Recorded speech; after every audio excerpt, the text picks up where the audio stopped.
for another story time.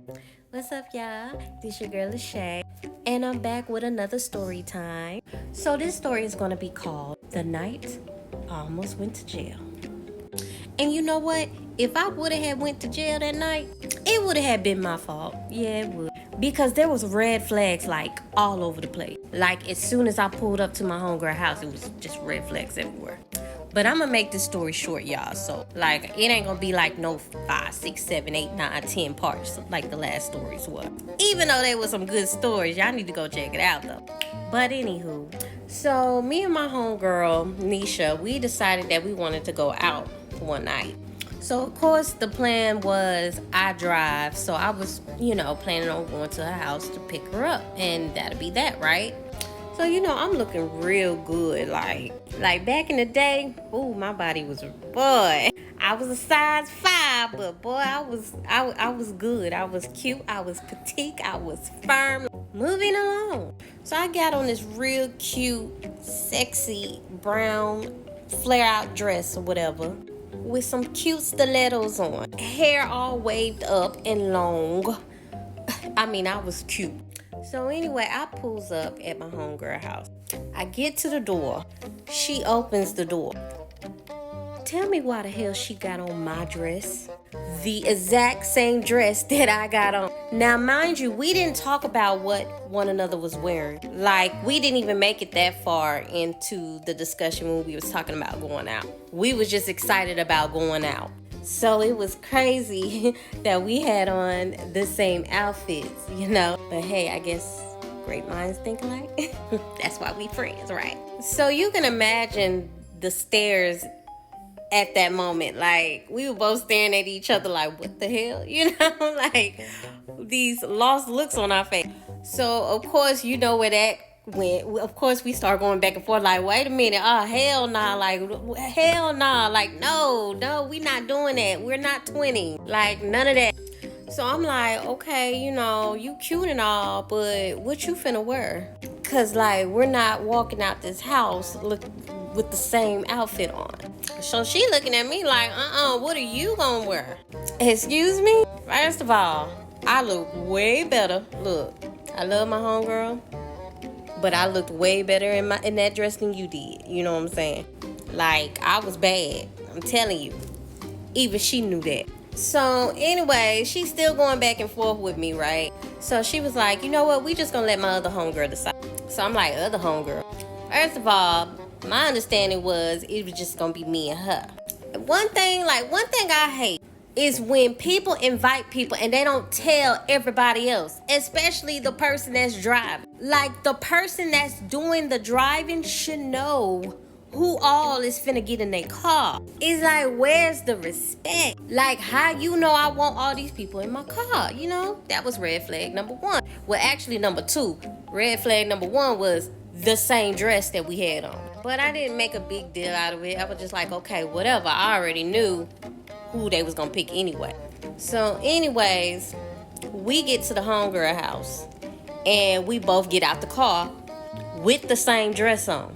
So the homegirl is looking confused, like, what the hell is going on here? I didn't know we was matching or whatever we was doing, twinning. So here go Nisha, you need to decide who look better in this dress, because whoever look better in this dress gets to keep on the dress. So the homegirl, she was cracking up. Of course, she was laughing. She thought that was the funniest thing. But after looking back and forth at us for about 5 minutes, she was like, you know what? I love you, Nisha, but your girl Shay, she look way better in this dress. Them legs is getting you, girl. Them legs. So yeah, she was mad, but she took off that dress though. So anyways, after that whole situation or whatever, she ended up changing her dress. I'm thinking we ready to go. Well, unfortunately, we all was not ready to go, because now we had to wait for the homegirl to finish getting ready. So we set around for another 45 minutes to an hour. By this time, it's like 10:30, almost 11 o'clock. And y'all know how I am. I likes to get to the club free before 11, right? If you know, you know. That's how you know if you've been watching my video. So finally, we are now leaving the house. However, the homegirl volunteered herself to drive. Now, y'all know, if y'all been watching my past videos, y'all know how I am about other people driving me around. Because it's like, when I'm ready to go, I'm ready to go. I do not like waiting for people. And one thing about going out with a group of girls and like catching a ride with them is that you're going to have to really find you some patience and really have absolutely nothing to do and nowhere to go afterwards when you're catching a ride with one of them, or at least with the pack that I used to go with. However, I ended up agreeing to allow her to, be the driver, in which I dearly regretted, because not only was that my first time meeting her that night, but Nisha failed to,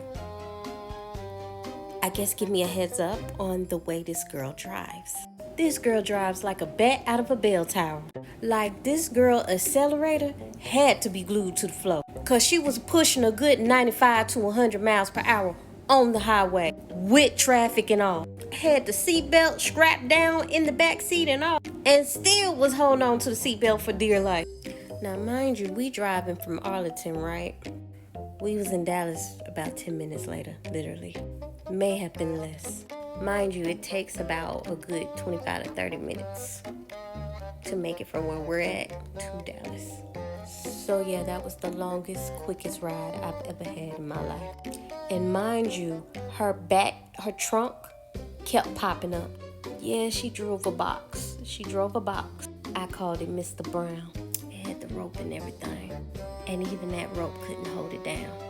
So I knew it was just a matter of time before we got pulled over. So fast forward, we make it to the club, right? We get to the club and, we drinking. We drinking before we get in the club or whatever.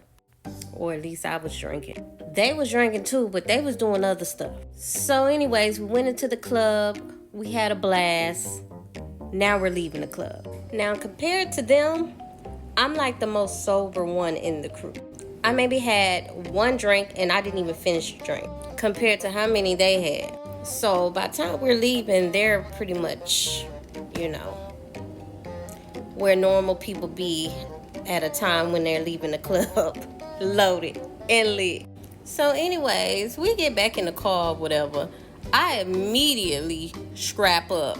Like, instead of me sitting on the side behind the passenger seat, I sat like in the middle of the back seat because I wanted to be double strapped. Like, I wanted that long seat belt plus the regular seat belt to hold me down, because I was still traumatized before we got to the club. From when we got to the club, I was still traumatized from that.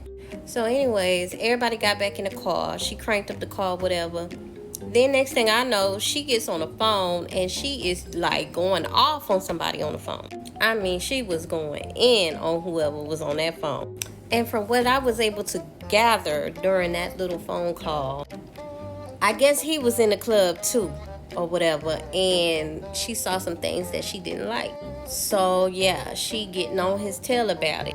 Next thing I know, we're on a wild goose chase. She is like, I guess she spotted him on whatever on the road, and when I say she kicked up that accelerator and started getting on his ass, like, I mean, she was like riding his ass. Every turn he made, she made. Every little zigzag he did, she did. Like, I mean, we was on a wild goose chase.